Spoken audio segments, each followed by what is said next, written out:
ప్రార్థించున్నాము. ప్రేమగల తండ్రి, కృపగల దేవా,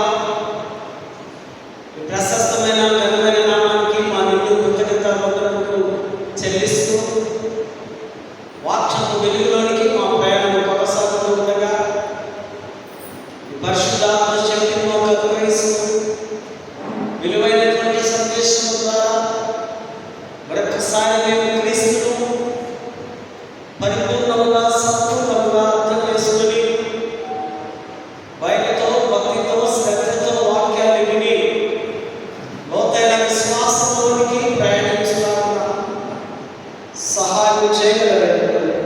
క్రీస్తు నామమున వేడుకుంటున్నాము తండ్రి. ఆమేన్. దయచేసి కూర్చుందాం.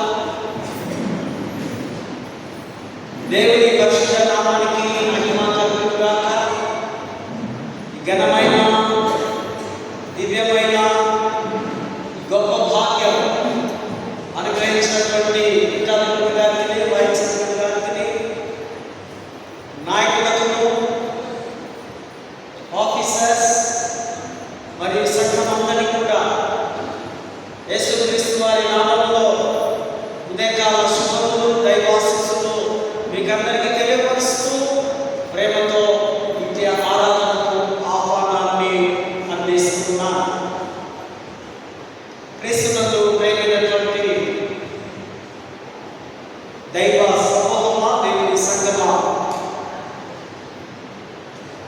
దేవుని యొక్క మహాకృప, ఆ శాశ్వతమైన ప్రేమ ఆకాశం కంటే ఎత్తైనది కనుకనే దేవాది దేవుడు మనల్ని ప్రేమించి సజీవులుగా ఉంచి మరొక పరిశుద్ధ దినమును క్రీస్తుతో కలిసి మన ప్రయాణం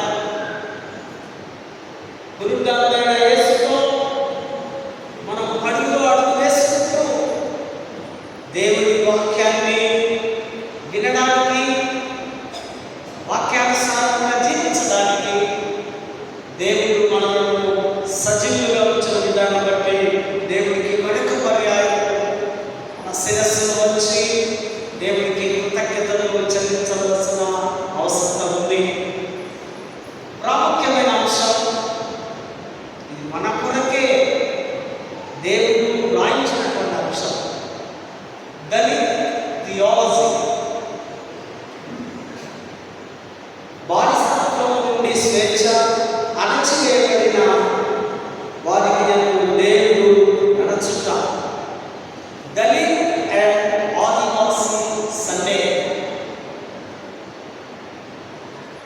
వాట్స్ ద అప్రెస్డ్. దేవుడు అట్టడుగున ఉన్న వారిని, నలగొట్టబడిన వారితో, బలహీనమైన వారితో, చేతగాని వారితో, ఏ శక్తి లేని వారితో కలిసి నడిచే విధానాన్ని ఈ అంశంలో మనం చూస్తున్నాం.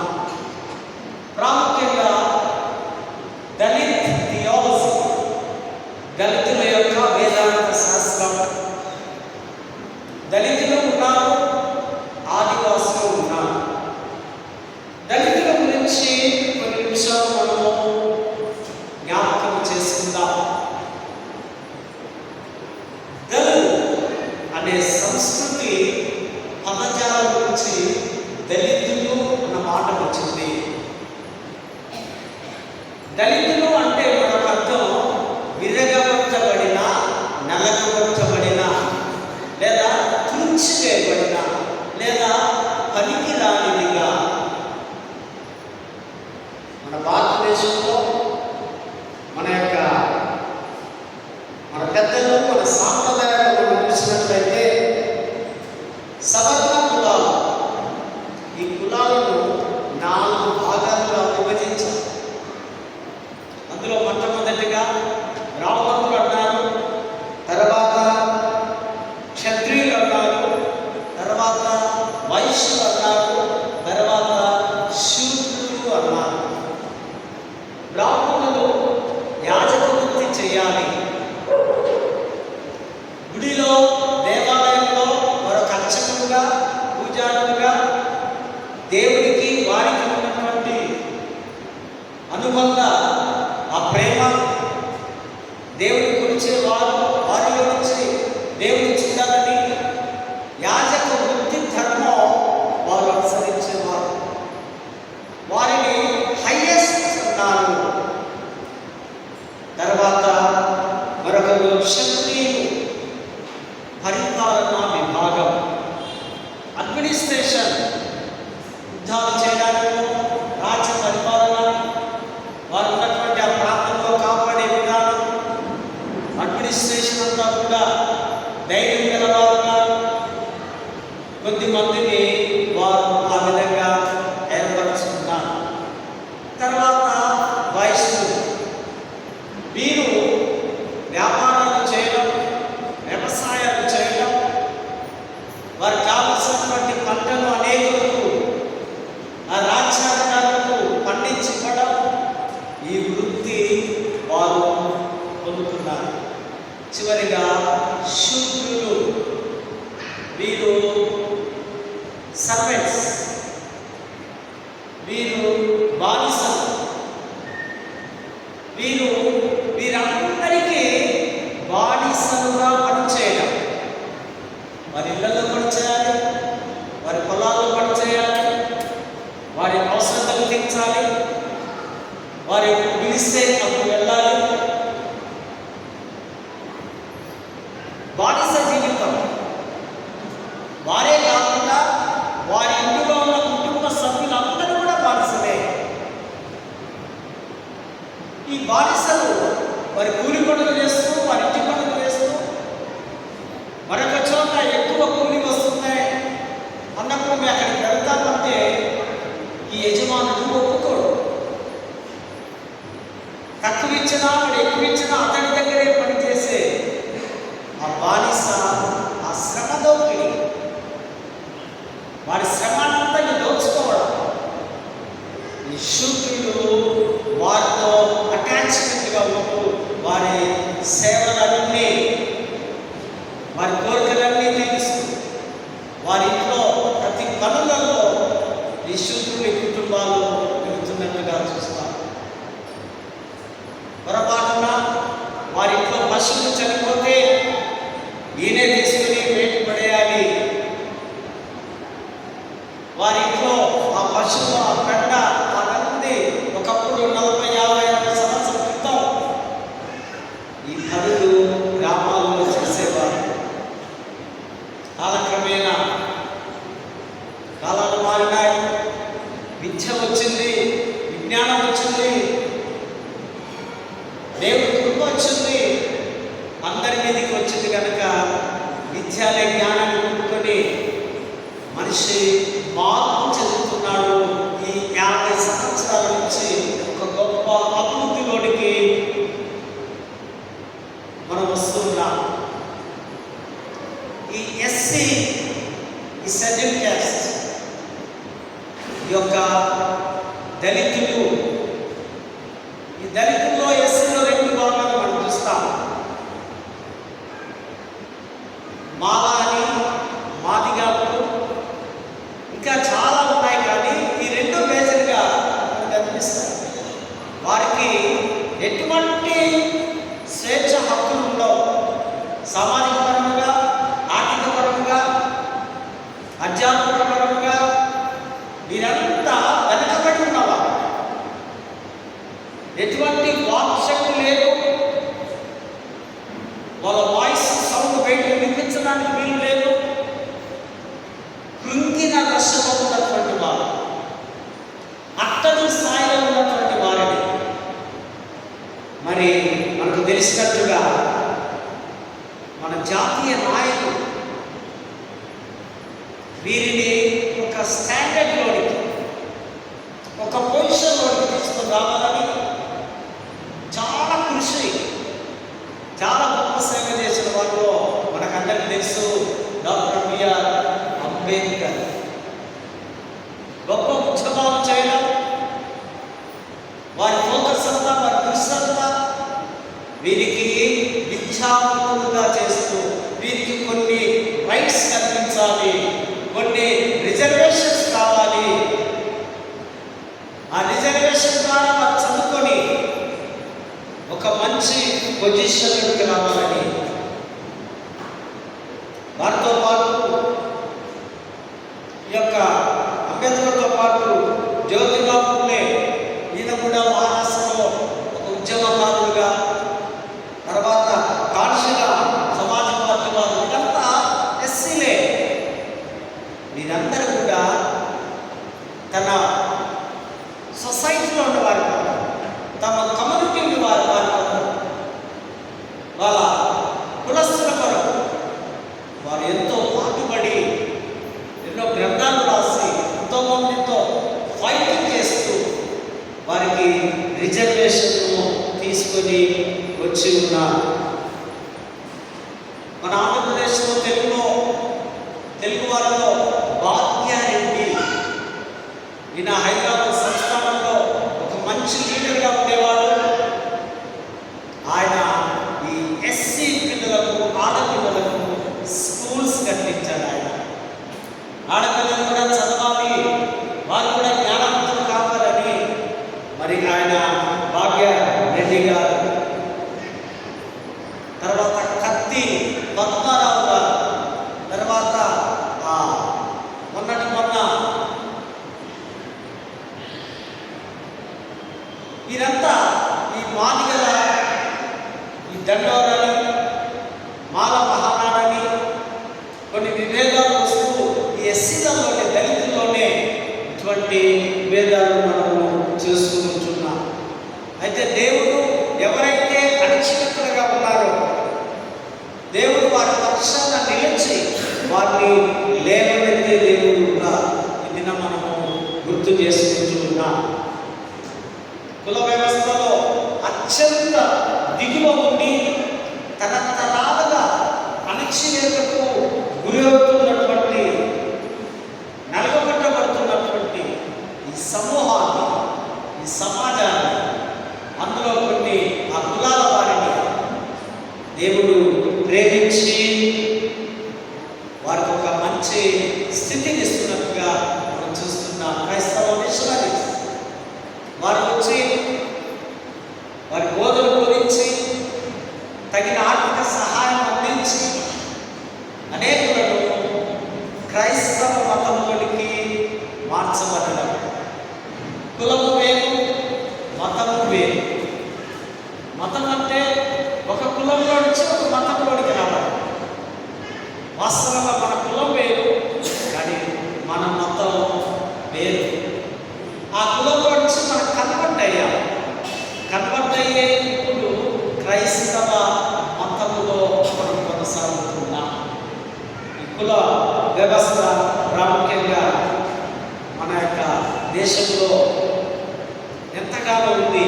రాజకీయ నాయకులకు వారి ఓట్ల అవసరం వరకు, లేదా వారి యొక్క కుల పెద్దలతో, మనుషులతో మాట్లాడడం, స్వార్థాన్ని తీసుకొని వస్తున్నట్టుగా. అది ఎస్సీ క్యాస్ట్ మన దేశంలో 16.6% ఉన్నారు.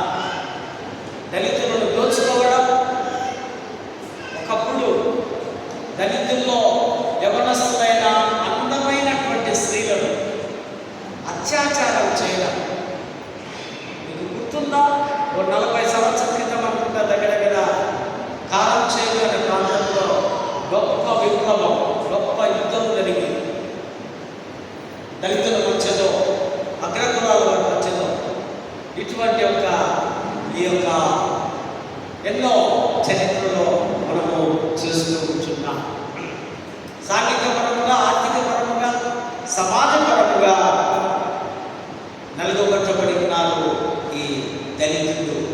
దీన్ని బ్లాక్ థియాలజీ అని పిలిచారు. So Adivasi, Dalit and Adivasi Sunday కనుకనే 2 నిమిషాలు దాని గురించి మనం మాట్లాడుతున్నాం. ఆది అంటే భూమి కంటే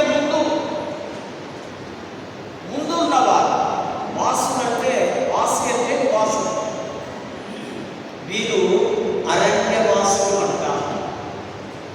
అరణ్యంలోనే లేదా అడవిలోనే మొన్న ఓ 20 సంవత్సరాల క్రితం వరకు కూడా వారు దట్టమైన అడవుల్లో జీవించేవారు. ఇప్పుడిప్పుడే మెల్లమెల్లగా పట్టణాలకు, టౌన్స్కు లేదా ఆ చిన్న చిన్న పట్టణాలకు వారు బయలుదేరి పిల్లలు చదువుతూ ఉంటున్నారు. మన తెలంగాణ రాష్ట్రంలో ఆదిలాబాద్ జిల్లా ఇచ్చోడ అనే ప్రాంతంలో ఎక్కువగా ఈ యొక్క ఎస్టీస్లో చాలా తెగలు ఉన్నాయి. లంబాడి అని, యానాది అని, ఎరుకవారని, గోడ్స్ అని. వీరికి భాష ఉంది కానీ లిపి లేదు.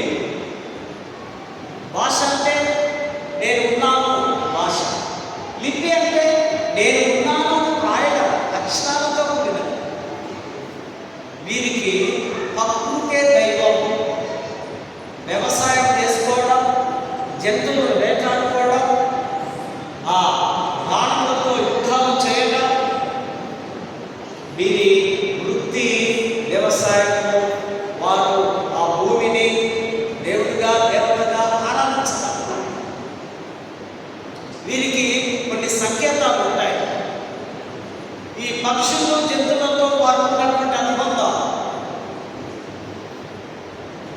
కోడి కూసింది అనుకోండి, వారికి ఏమవుతుంది? తెల్లవారుతుంది. పక్షి పొద్దున పుట్టిన పక్షులు జంగలాడులో వెళ్తుంటే అవి నీళ్ళ దగ్గరికి వెళుతూ ఉంటాయి. నీరు అక్కడ ఉంది అని అర్థం వాడికి. కనుకనే వారు ఏ జంతువు కానీ ఏ విషయం కానీ భయపడదు. వాటితో కలిసి వారు బతుకుతారు. వారు చాలా దూరంగా జీవిస్తున్నటువంటి ఆదివాసులుగా, అరణ్యవాసుల వేదాంత శాస్త్రం ఈనాడు 2026లో కూడా అనేకులకు సువార్త అందించబడుతూ ఉంది. అనేకులు వారి యొక్క భాషలో ఈ యొక్క ఇవాంజలిస్ట్కి వెళ్ళి కొంతకాలం నుండి నేర్చుకుని పాటలు పాడుతూ యేసు గురించి బోధిస్తూ క్రైస్తవులుగా మార్చబడుతూ ఉన్నారు. అటువంటి ఒక గొప్ప సేవ క్రైస్తవ లోకము చేస్తూ ఉంది. వీరు వస్త్రధారణ, వీరి సాంప్రదాయాలు, వీరి నాట్యాలు, వీరి డ్యాన్స్, వీరికంతా ఒక కుల పెద్ద ఉంటారు, ఒక ఇంటి పెద్ద ఉంటారు. సో వారు ఏది చెబితే అది వారు విని వారి యొక్క ఆ మాటకు లోబడి వారు జీవించాలి. వారు ఎవరు కూడా మనలాగా ఒక రకం ఒక రీతు కాదు. ఆయన ఏది చెబితే వారు అది వినాలి. అటువంటి ఐక్యత వారి ఆ యొక్క హక్కులలో ఉన్నట్టుగా, ఎస్టీస్లో ఉన్నట్టుగా మనం చూస్తాం. వీరు 8.6% భారతదేశంలో ఈ యొక్క ఎస్టీస్ ఉన్నారు. సో ఆదివాసులుగా వీరు వారి యొక్క జీవిత విధానాన్ని కొనసాగిస్తున్నారు. చదవబడిన లేఖన భాగాల్లో మనం గమనించినట్లయితే ద్వితీయోపదేశ కాండము 26వ అధ్యాయము 5 నుంచి 11 వరకు, నా తండ్రి నశించుచున్న అరామీ దేశస్థుడు. అరామీయులు వారంతా అన్ని విగ్రహాలు. యాకోబు తల్లి అరామీ అనే పట్టణం. యాకోబు ఇద్దరు అరామీయులు స్త్రీలను వివాహం ఆడుతున్నారు. సో కనుక ఆ దేశంలో వాళ్ళందరూ కూడా నశించిపోవడానికి ఆస్కారం ఉంది అక్కడ. కనుకనే ఇక్కడ భక్తుడు రాస్తున్నాడు, దేవుని విమోచనను జ్ఞాపకం చేసుకోవడం, రిమెంబరింగ్ గాడ్స్ డెలివరెన్స్. దేవుడి యొక్క విమోచన జ్ఞాపకం చేసుకోవాలి. ఒకనొక దినమున మనమందరినీ కూడా సైతాను తన సంఖ్యలతో మనకందరినీ చేతులను వేడి వేసినాడు. బంధకాల్లో ఉన్నాం, బంధించ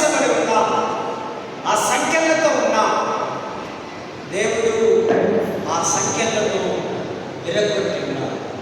తన పరిశుద్ధ రక్తము ద్వారా దేవుడు, ఆ యొక్క శక్తి కలిగిన దేవుడు మన యొక్క ఈ బంధకాల నుంచి విడుదల ఇచ్చినట్టుగా మనం చూస్తుంటున్నాం. దేవుడి ప్రజలు బానిసత్వం నుండి స్వేచ్ఛకు ప్రయాణం కావడం, బానిసత్వంలో ఉన్నటువంటి ఐగుప్తులో ఇశ్రాయేలు ప్రజలు ఉన్నారు. వారు కెనాను అనేటువంటి కానాను ప్రదేశానికి, పట్టణానికి, దేశానికి, ఆలుతేనెలు ప్రకటించే దేశానికి వారు వస్తూ ఉన్నారు. The journey of God's people from borders to freedom. బంధించబడిన ఆ యొక్క చెరసాలలో నుంచి దేవుడు వారిని విడిపించి తీసుకుని వచ్చినట్టుగా లేఖన భాగాలు మనతో మాట్లాడుతూ ఉన్నారు. ఈ స్వేచ్ఛ రాజకీయపరమైనది కాదు, ఇది ఆధ్యాత్మికపరమైన స్వేచ్ఛ, దైవికమైనటువంటి స్వేచ్ఛ. దేవుడే తనకు తానుగా ఇన్వాల్వ్మెంట్ అయ్యి, దేవుడే తనకు తానుగా మానవుని ప్రేమించి విడిపిస్తున్నటువంటి ఈ లిబర్టీ అని మనము జ్ఞాపకం చేసుకోవాల్సిన అవసరం ఉంది. ఐగుప్తు నుండి నిర్గమము, ఎక్సోడస్ ఫ్రమ్ ఈజిప్ట్. ఐగుప్తులో బానిసలుగా ఉన్నారు, వారిని నిర్గమము అంటారు. అనగా బయటికి తీసుకొని రావడం, బయటికి తీసుకొని మోషే నాయకుడి ద్వారా దేవుడు వారిని విడిపిస్తున్నారు. మరదే విధముగా చెర నుండి తిరిగి రావడం, రిటర్న్ ఫ్రమ్ ఎక్సెల్. చెర నుంచి, జైలు నుంచి, బబులోను చెర 70 సంవత్సరాల తర్వాత దేవుడు తిరిగి యెరూషలేముకు తీసుకొని వస్తున్నాడు. పనిష్మెంట్, శిక్ష పూర్తి చేసుకోవాలి. దేవుడి మాట వినకపోతే, దేవుడికి లోపడకపోతే మనకు శిక్ష వస్తుంది. ఆ శిక్ష కంప్లీట్ చేసుకోవాల్సిందే. కనుకనే ఇశ్రాయేలు ప్రజలను ప్రేమించిన ఈ దేవుడు జైలుకు పంపించాడు, చెరలోకి పంపించాడని మనము అర్థం చేసుకోవాల్సిన అవసరం ఉంది. నిర్గమము నుండి సిలువ, ఫ్రమ్ ఎక్సడస్ టు క్రాస్. ఎప్పుడైతే బయటకు వచ్చున్నావో తర్వాత నీవు సిలువకు హత్తుకొని జీవించాలి. సిలువలో వేలాడుతున్న యేసులో మనం బ్రతకాలి. Cross is the final, cross is the salvation. ఆ సిలువనే మనకు రక్షణ. సిలువ ద్వారానే మనము పరిశుద్ధ పరలోక పట్టణము చేర్చుకోగలము. 5వ వచనంలో మనం గమనిస్తే హీబ్రూలో ఈ మాట ఉంది, అని అంటే దాని అర్థం అణిచివేయబడుట, లేదా పీడిత, లేదా పేద, శక్తిహీనుల పట్ల దేవుని శ్రద్ధ. ఇశ్రాయేలు ప్రజలను, ఒకప్పుడు నశించుతున్న అరాబి దేశస్తులను దేవుడు పాలు తేనెలు ప్రవహించు దేశానికి పంపిస్తున్నాడు. ఇది అగాపే, ఇది దేవుడి ప్రేమ అని మనము అర్థం చేసుకోవాలి.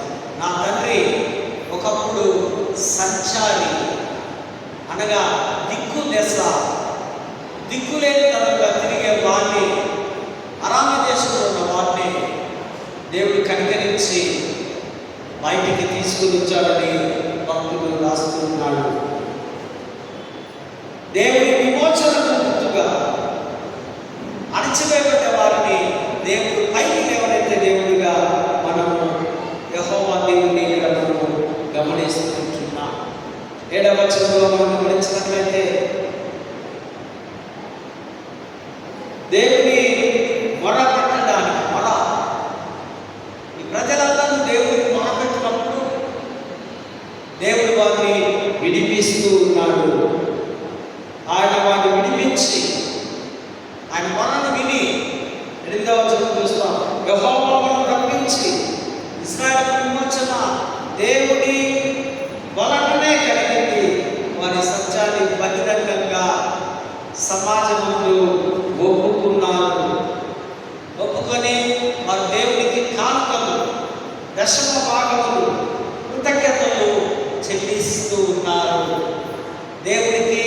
సమర్పిస్తూ ఉన్నారు. వారికి దేవుడు ఏది ఇచ్చున్నాడో తిరిగి దేవుడికి వారు ఇస్తున్నట్టుగా మనము చూసుకుంటున్నాం. పరిశుద్ధాత్మ ద్వారా రూపాంతరం వచ్చింది. కృతజ్ఞత దేవుడికి సజీవ యాగంగా వారు సమర్పిస్తూ ఉంటున్నారు. వారు పండినటువంటి ఆ పంటలు లేదా దేవుడు వారికి ఏది ఇస్తున్నాడో వాటన్నిటినీ తీసుకొని వచ్చి దశమ భాగాల వారిగా 10వ భాగముగా వారు సమర్పిస్తూ ఉన్నారు. 11వ వచనంలో ఇశ్రాయేలు తమతో ఆనందానికి వారి యొక్క ఆనందాన్ని తమ పంటను దేవుడు ఇచ్చిన వాటిని ఆనందంతో పంచుకుంటున్నారు. ఎవరితో పంచుకోవాలి? ఎవరితో ఆ హ్యాపీనెస్ను షేర్ చేసుకోవాలి అంటే ఇక్కడ చెప్తున్నాడు, లేవీయులు, పరదేశీయులు, దిక్కు దేశ లేని వారికి, అనాథలకు, విధవరాలకు మీ షేరింగ్ చేయాలి, మీరు ఇవ్వాలి. Freedom must become responsibility. ఈ యొక్క విడుదల మనలో బాధ్యతలు కలిగించాలి. దేవుడు ఏది ఇస్తున్నాడో అది మన మట్టుకే కాకుండా ఇతరులకు కూడా పంచాలి అని దేవుడి వాక్యాన్ని మనం గమనిస్తున్నాం. బతకల పాఠంలో మనం గమనిస్తే ఒక 2 వ్యక్తులు, మరొక వ్యక్తి పౌలు. చాలా చిన్న పత్రిక, ఓన్లీ 1 చాప్టర్. పౌలు ఇదొక కాపరి పత్రికగా లేదా వ్యక్తిగత పత్రికగా క్రీస్తు శకం 62, 63 ఆ ప్రాంతంలో ఆయన రాస్తూ ఉన్నాడు. ఫిలోమోను అనేటువంటి ఒక తన శిష్యుడికి, అతడు కొలస్సీ పట్టణ నివాసి, మంచి విశ్వాసం. ఆయన ఇంటిలో ప్రార్థన కలిగేది. ఆయన ఇల్లు ప్రార్థన మందిరంగా మార్చబడింది. ఆ పెద్ద ఇంటిని దేవుడి కొరకు ఇవ్వడం ఆయన. కనుక ఆయన ఒక ధనవంతుడు. ఆ రోమా సామ్రాజ్యంలో ధనవంతులకు ఇంట్లో పనులు చేసేవారు ఉంటారు. పనులు చేసుకోవడానికి లేదా ఆ ఇంట్లో సంఘం డెవలప్ అవుతుంది, వారందరికీ అవసరం తీర్చడానికని ఒకరిని, ఆయన ఒనేసిము అనేటువంటి ఒక వ్యక్తిని దగ్గర పెట్టుకున్నాడు. వాడు కూడా మంచిగానే ఉన్నాడు. వాడు ఒక బానిసగా అతను కొనుక్కున్నాడు. కొనుక్కున్న తర్వాత ఆ రోమా సామ్రాజ్యంలో కలవా ఆ చట్టం, ఒక మనం ట్యాగ్ చేస్తామా ఇప్పుడు సినిమా హీరోయిన్లకు, యాంకర్స్ చేతులకు అక్కడక్కడ ఏదో మనసులు ఉంటాయి కదా, ఆ విధంగా ఈ బానిసలకు గుర్తు వేసేవాడు. గుర్తు వేస్తే, ఓహో ఈ వ్యక్తి ఫలానా ఇంటి వారికి బానిస, సర్వెంట్ అని అనేవాడు. తర్వాత కొంతకాలానికి ఆడికి ఏమైందో, వాళ్ళ ఇంట్లో లేదా ఫిలోమోను ఇంట్లో దొంగతనం భవిష్యత్ చేస్తున్నాడేమో, ఆయన రోముకు పారిపోయాడు. వలస నుంచి రోముకు పారిపోయాడు. పారిపోయినప్పుడు ఆ రాజమార్గంలో, ఆ వీధుల్లో వీడు తిరుగుతూ ఉంటే అక్కడున్న పోలీసులు పట్టుకున్నారు. వాడికి ఏముంది? ట్యాగ్ ఉంది. వీడొక బానిస, వీడు ఎక్కడి నుంచో వచ్చిస్తున్నాడని తీసుకుపోయి ఎక్కడ వేసిందంటే ఆయనను జైలులో వేసింది. రోమా చెరసాలలో అక్కడ పౌలు ఉన్నాడు. చెరసాలలో వచ్చి పత్రిక రాస్తున్నాడు. ఇది చెరసాల పత్రిక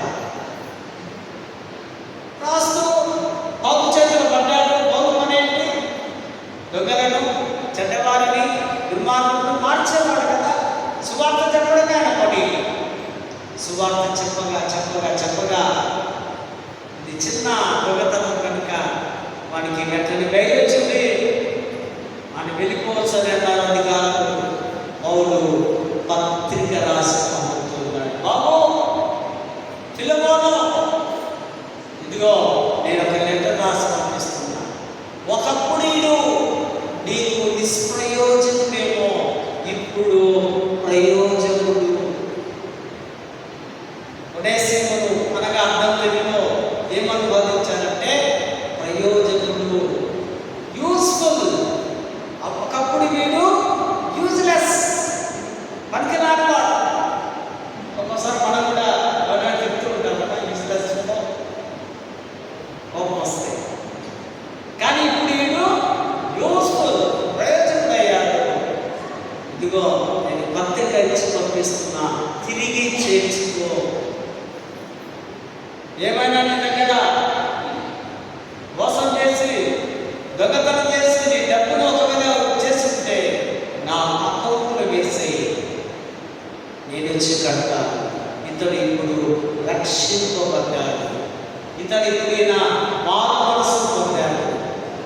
ఇతడు సరికొత్త ఒనేసిమయ్యాడు, కనుకనే నీవు తన్ని చేర్చుకోవాలి అని పత్రిక రాసి పంపిస్తూ ఉంటున్నాడు. ఇక ఈయన బానిస కాదు, ఈయనలో క్రీస్తు ప్రేమ ఉంది. 18వ వచనంలో అతడు బాకీ ఉంటే నా ఖాతాలో వేయి, నేను చెల్లిస్తాను. ఇది మనకేం గుర్తుకొస్తుంది?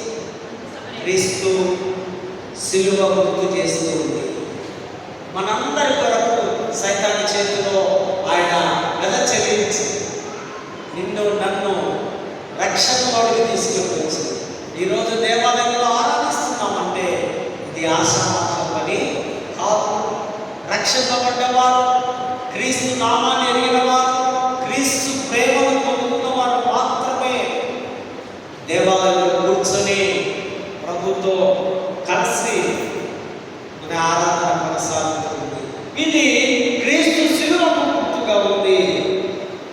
మన రుణాన్ని అంతా క్రీస్తు తన మీద వేసుకొని ఆయన భరించినట్టుగా చూస్తున్నాం.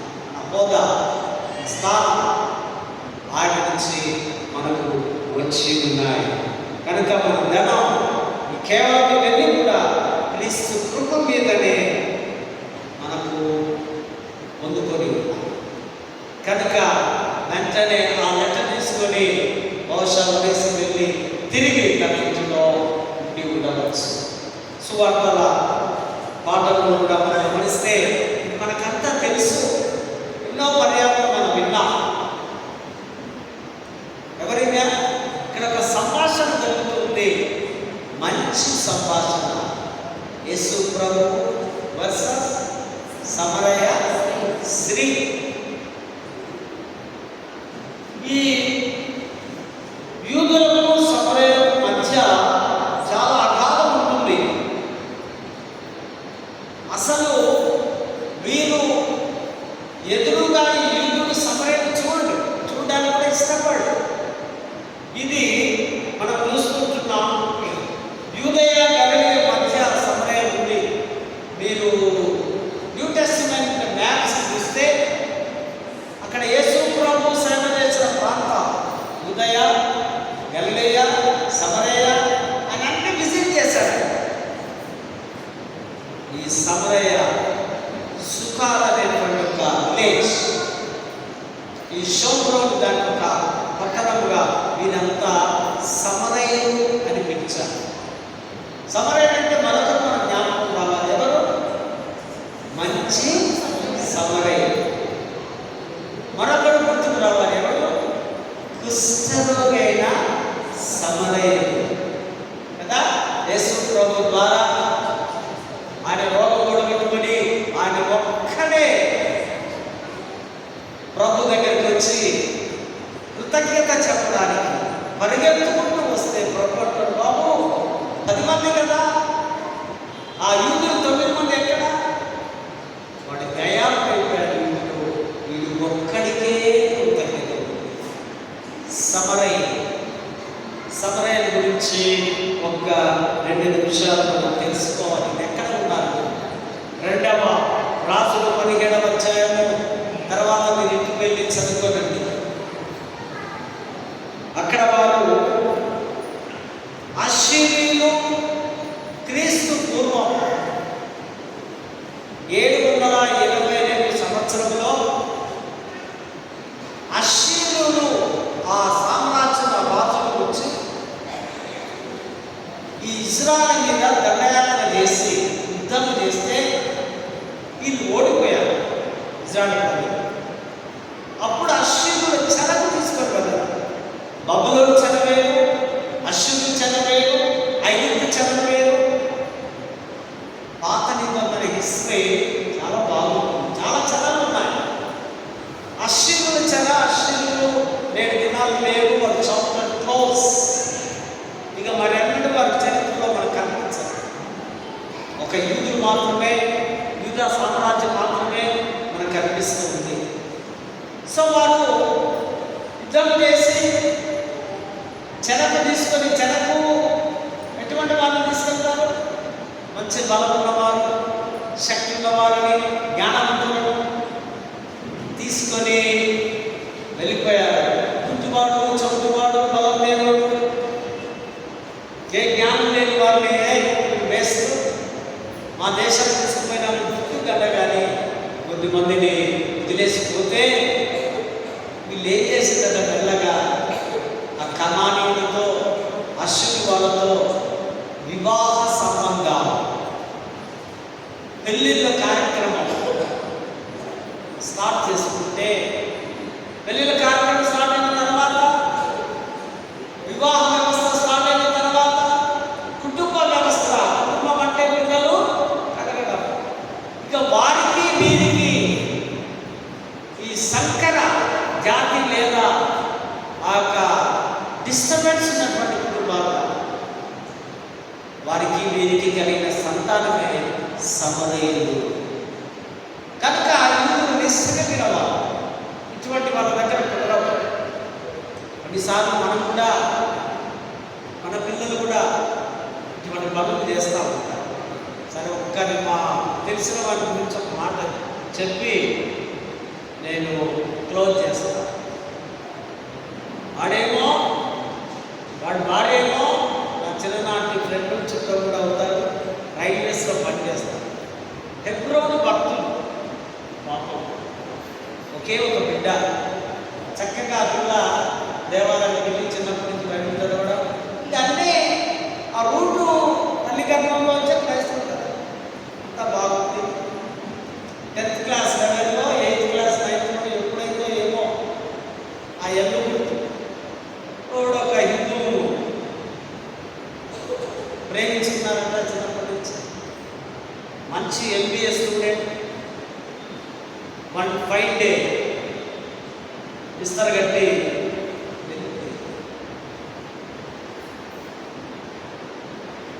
గుండెలు బాగుతున్నారు తల్లి తండ్రి.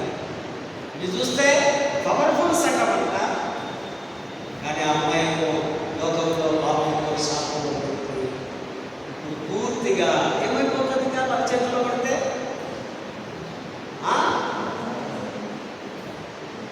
వాళ్ళ తల్లి ఆ దిగులతో కొంతకాలం చనిపోయింది. తండ్రి కూడా ఇంకా రైల్వేస్లోనే పనిచేస్తుంది. వాళ్ళ ప్రార్థన వారి బిడ్డను కాపాడలేకపోయింది.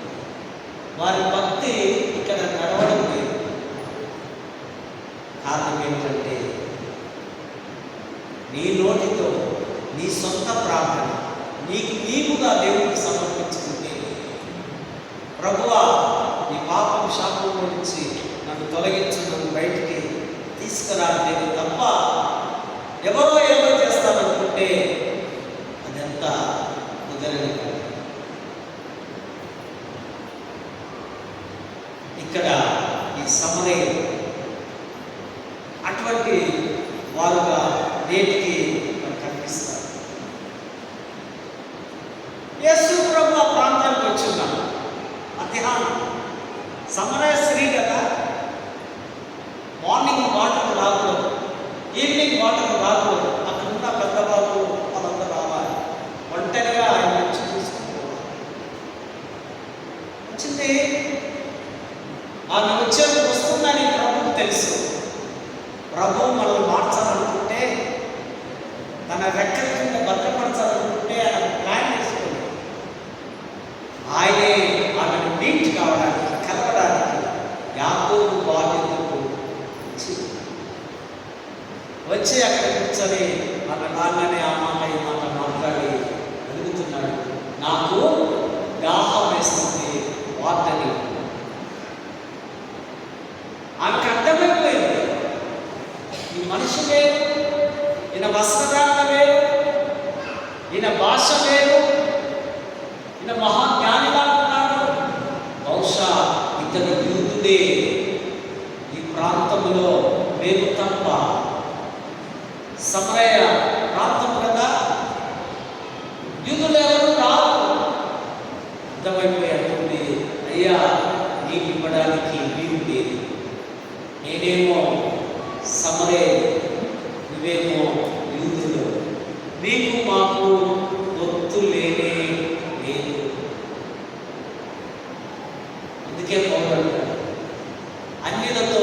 మీకేమి గుర్తు, అన్యులతో మీకేమి సంబంధం, అన్యులతో కలిసి మీరేం పనులు చేయడానికి మీకు లేదంట. ఇప్పుడు ప్రభు ఆమె మాటల్లో పెట్టి సువార్తను ప్రకటించి, నేనిచ్చి మీకు తాగితే నీకు నిత్య జీవం ఉంటుంది, జీవజలాన్ని పొందుకో, రిసీవింగ్ లివింగ్ వాటర్, నా దగ్గర శ్రేష్టమైన వాటర్ ఉంది.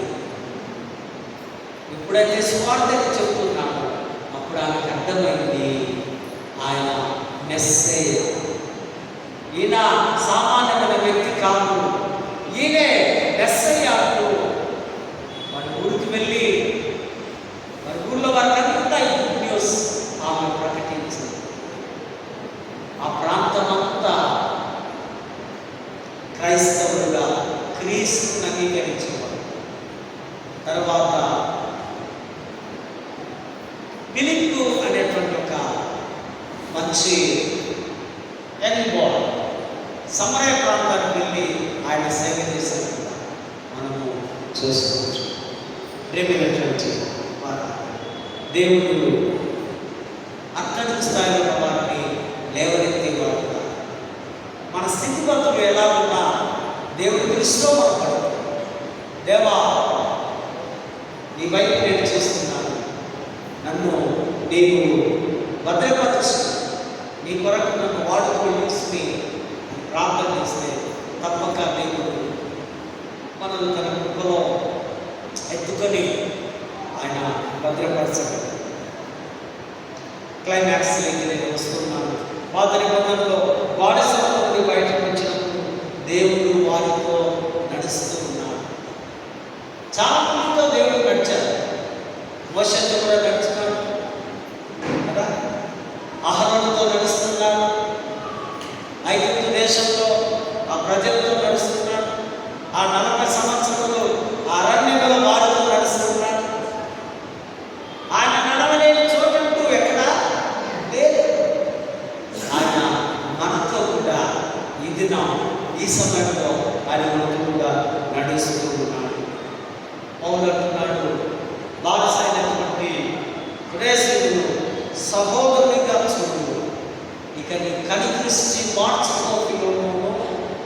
ఆయన దొంగ కాదు, ఆయనకు రక్షణ వచ్చింది. ఒకప్పుడు మోసగాడే జక్కయ్య, కానీ జక్కయ్య జీవితం మార్చుకున్నప్పుడు ఆయన ఏమైపోయాడు? గొప్ప వ్యక్తిగా, మార్పు పొందిన వ్యక్తిగా, వెంటనే ఆయన మార్చబడినట్టుగా మనము చూస్తూ ఉంటున్నాం. సువార్తల భాగంలో చూస్తే సమరయ బావి దగ్గరికి వెళ్ళి సమాజ మధ్యలో ఉన్న ఒక స్త్రీతో క్రీస్తు మాట్లాడారు. మంచుల మట్టుకు తన పాపంలో శాపంలో కొట్టుకొని పోతుంది ఆ స్త్రీ. ఆ స్త్రీ సామాన్యమైన వ్యక్తి కాదు. ఆ స్త్రీకి ఎంతోమంది నిర్మిట్లు ఉన్నట్టుగా, భర్తలు ఉన్నట్టుగా ప్రభువే మాట్లాడుతున్నాడు. కానీ అటువంటి వారితోనే దేవుడు క్రీస్తు ఉన్న చోట ప్రతి మనిషికి గౌరవము ఉంటుంది. ప్రేమైనటువంటి దైవ సమూహం, ఎక్కడ ప్రభు ఉంటాడో అక్కడ మనం గౌరవంగా బ్రతకగలం. ఎక్కడ యేసుని మనము అంగీకరిస్తాము.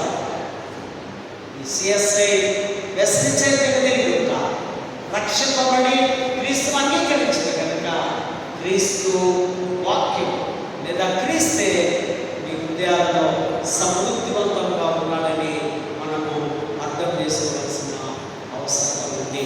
కనుకనే మన బానిసలము కాదు, మనము క్రీస్తుకు స్నేహితులము, క్రీస్తు అనుచరులము, క్రీస్తు దైవ రాజ్యంలో పాలుభాగస్తులము. ఒకనొక దినం ఫైవ్ డే మనమందరము యేసుతో పాటు ఆయన చెప్పుడు ఎత్తబడతాం. పరలోకం గురించి కలగలండి. పరలోక రాజ్య వ్యాప్తి కొరకు దేవుడి సంతానంలో బ్రతకాలని ఆశ కలిగి అక్కడ యుగయుగంలో అనేక సంవత్సరాలు బ్రతుకుతాం. ఇక్కడ మన జీవితము ఏమిటి? నీటి బుడగలాంటి, ఆవిరి పట్టు, గడ్డి వలె వాడిపోయే చిరకాలం జీవించడానికి ప్రయత్నం చేద్దాం. అటువంటి కృపలో పరిశుద్ధాత్మ నడిపింపుతో దైవ ఆశీస్సులతో ఎదగడానికి మహాదేవుడు మనల్ని దీవించి ఆశీర్వదించి కాపాడుగా. ప్రార్థన. పరిశుద్ధుడా ప్రేమగల తండ్రి, నీకు వందనాలు. ఒకప్పుడు మేము బానిసలమే, కానీ ఇప్పుడు యేసు మా యజమాని, ఆయన కుమారులుగా ఆయన బిడ్డలుగా క్రీస్తు వాక్యాన్ని అంగీకరించి ఈ కృపలో కనికరించి కృపను చూపుతూ మరొకసారి ఆయన మా దేశాన్ని ప్రేమించి, మమ్మల్ని ప్రేమించి, మా సంఘాలను ప్రేమించి, రాజ్యవ్యాప్తి కొరకు మమ్మల్ని ప్రత్యేకంగా ఆశీర్వదించి దీవించగలరు. యేసు నామమున వేడుకుంటున్నాము.